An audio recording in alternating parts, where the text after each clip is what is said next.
नारायणं नमस्कृत्य नरं चैव नरोत्तमं देवीं सरस्वतीं व्यासं ततो जयमुदीरयेत्।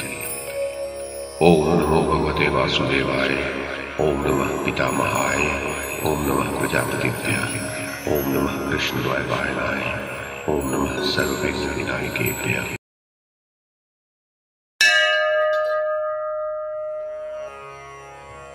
संजय ने कहा, महाराज धृतराष्ट्र, पुरुष सिंह कर्ण और अर्जुन का अनुपम द्वैरथ युद्ध देखने की इच्छा से देवता, दानव और गंधर्व सभी वहां खड़े हो गए। राजन, कर्ण और अर्जुन हर्ष में भरकर जिन रथों पर बैठे हुए थे, उन महामनस्वी वीरों के वे दोनों रथ श्वेत अश्वों से युक्त, दिव्य और आवश्यक सामग्रियों से संपन्न थे।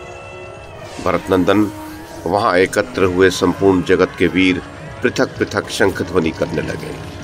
वीर श्री कृष्ण और अर्जुन ने तथा शल्य और कर्ण ने भी अपना अपना शंख बजाया। इंद्र और शंबरासुर के समान एक दूसरे से टाह रखने वाले उन दोनों वीरों में उस समय घोर युद्ध आरंभ हुआ, जो कायरों के हृदय में भय उत्पन्न करने वाला था।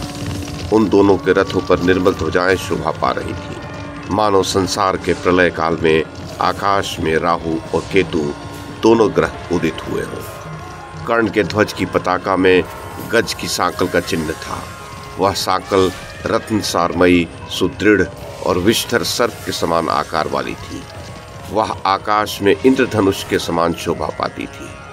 कुंती कुमार अर्जुन के रथ पर मुंह बाए हुए यमराज के समान एक श्रेष्ठ वानर बैठा हुआ था, जो अपनी दाढ़ों से सबको भयभीत कर रहा था। वह अपनी प्रभा से सूर्य के समान जान पड़ता था। उसकी ओर देखना कठिन था। गांडीवधारी अर्जुन का ध्वज मानो युद्ध का इच्छुक होकर कर्ण के ध्वज पर आक्रमण करने लगा। अर्जुन की ध्वजा का महान वेगशाली वानर उस समय अपने स्थान से उछला और कर्ण की ध्वज की सांकल पर चोट करने लगा, जैसे गरुड़ अपने पंजों और चोंच से सर्प पर प्रहार कर रहे हैं। कर्ण के ध्वज पर जो गज की सांकल थी, वह काल पाश के समान जान पड़ती थी। वह लौह निर्मित गज की सांकल छोटी छोटी घंटियों से भी भूषित थी। उसने अत्यंत कुपित होकर उस वानर पर धावा किया। उन दोनों में घोरतर द्वैरथ युद्ध रूपी युद्ध का अवसर उपस्थित था, इसलिए उन दोनों की ध्वजाओं ने पहले स्वयं ही युद्ध आरंभ कर दिया। एक के अश्व दूसरे के अश्वों को देखकर परस्पर लाग डांट रखते हुए हिनहिनाने लगे। उसी समय कमल नयन भगवान श्री कृष्ण ने शल्य की ओर त्योरी चढ़ाकर देखा, मानो वे उसे नेत्र रूपी बाणों से बींध रहे हैं। इसी प्रकार शल्य ने भी कमल नयन श्री कृष्ण की ओर दृष्टिपात किया, परंतु वहां विजय श्री कृष्ण की हुई। उन्होंने अपने नेत्र रूपी बाणों से शल्य को पराजित कर दिया। इसी प्रकार कुंती नंदन धनंजय ने भी अपनी दृष्टि द्वारा कर्ण को परास्त कर दिया। तदनंतर कर्ण ने शल्य से मुस्कुराते हुए पूछा, शल्य, सच बताओ, यदि कदाचित आज रणभूमि में कुंती पुत्र अर्जुन मुझे यहाँ मार डाले तो तुम इस संग्राम में क्या करोगे? शल्य ने कहा, कर्ण, यदि श्वेतवाहन अर्जुन आज युद्ध में तुझे मार डाले तो मैं एकमात्र रथ के द्वारा श्री कृष्ण और अर्जुन दोनों का वध कर डालूंगा। राजन, इसी प्रकार अर्जुन ने भी श्री कृष्ण से पूछा।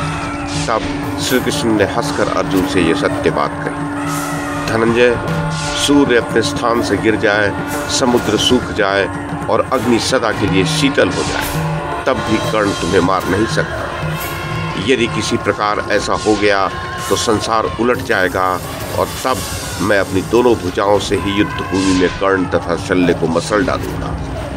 नरेश्वर, भगवान श्री कृष्ण का यह वचन सुनकर कपिध्वज अर्जुन हंस पड़ा और अनायास ही महान कर्म करने वाले भगवान श्री कृष्ण से बोला, जनार्दन, ये कर्ण और शल्य तो मेरे लिए कुछ नहीं है। श्री कृष्ण, आज रणभूमि में आप देखिएगा, मैं कवच, छत्र, शक्ति, धनुष, बाण, ध्वजा, पताका, रथ, अश्व तथा राजा शल्य सहित कर्ण को अपने बाणों से टुकड़े टुकड़े कर डालूंगा। जैसे वन में दंतार गज किसी पेड़ को टूक टूक कर देता है, उसी प्रकार आज ही मैं रथ, अश्व, शक्ति, कवच तथा अस्त्र शस्त्रों सहित कर्ण को चूर चूर कर डालूंगा। माधव, आज राधा पुत्र कर्ण की स्त्रियों के विधवा होने का अवसर उपस्थित हो गया है। निश्चय ही उन्होंने स्वप्न में अनिष्ट वस्तुओं के दर्शन किए होंगे। आप निश्चय ही आज कर्ण की स्त्रियों को विधवा हुई देखेंगे।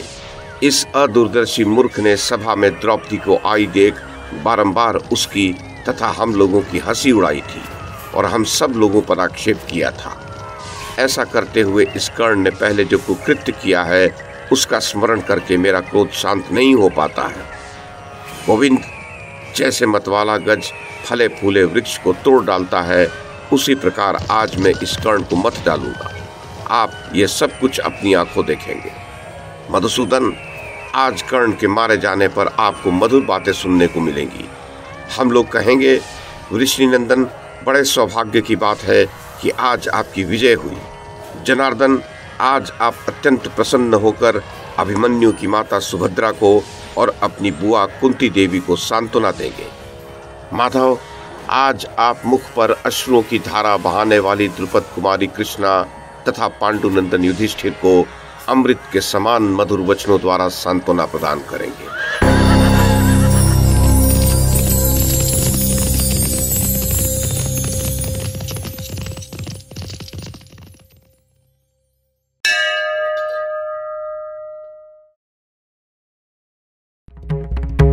YouTube के माध्यम से महाभारत की कथा को एक श्रृंखला के रूप में प्रस्तुत करने का हमारा ये प्रयास यदि आपको सराहनीय लगा हो तो कृपया इस कड़ी को लाइक और शेयर करें, चैनल को सब्सक्राइब करें और बेल आइकन को दबाएं। साथ में अन्य लोगों को भी देखने के लिए प्रेरित करें। धन्यवाद और नमस्कार।